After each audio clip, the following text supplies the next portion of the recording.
Ce matin, nous allons parler de Yel de Bethel. C'est un thème durant du livre du premier roi, le chapitre 16, le verset 34.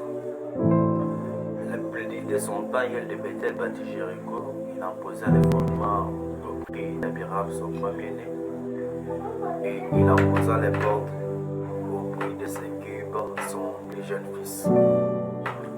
Alors pourquoi je préfère qu'on se partage ce thème? C'est parce que cette écriture est l'accomplissement d'une malédiction que Josué, fils de Nun, avait prononcée.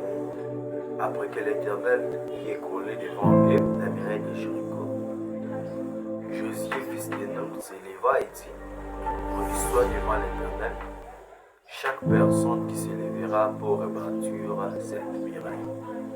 Il imposa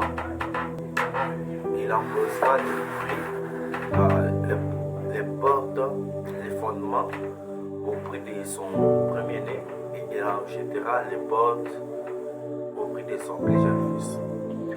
Regardez, beaucoup de temps se sont écoulés. Alors, du temps au temps du roi Akab, un homme du nom de Yel s'est levé. Il dit: Je vais rebâtir la muraille de Jéricho que l'Éternel avait maudite. Alors, lorsqu'il pose les fondements, on vient l'informer que son premier-né est décédé. Cet homme n'a pas arrêté le travail. Il a continué jusqu'à tel point qu'il a posé les portes. Directement, ces messagers viennent encore lui informer que son plus jeune fils, Sécub, est décédé. Alors, qu'est-ce qui est le plus nécessaire dans cette histoire? Le plus nécessaire dans cette histoire, c'est que Dieu, malgré la perte de ses deux enfants, il n'a pas abandonné ce qu'il faisait. Il n'a pas abandonné la muraille. Il n'a pas abandonné son travail. Alors, nous aussi, les enfants de Dieu, ce texte peut nous profiter pour dire que malgré ce qui nous arrive, malgré le temps, malgré les circonstances, malgré les difficultés, malgré la mort, malgré la souffrance, malgré la famine, malgré tout ce qui peut nous arriver, nous ne sommes pas obligés d'abandonner Dieu, parce que c'est à la fin qu'il y a la gloire. Le béni, celui qui persévérera jusqu'à la fin sera sauvé.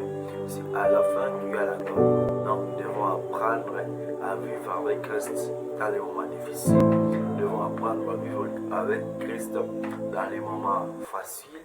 Comme l'apôtre Paul dit, je ai appris à vivre dans la médisance et aussi dans l'abondance. Donc dans l'abondance, nous devons être chrétiens.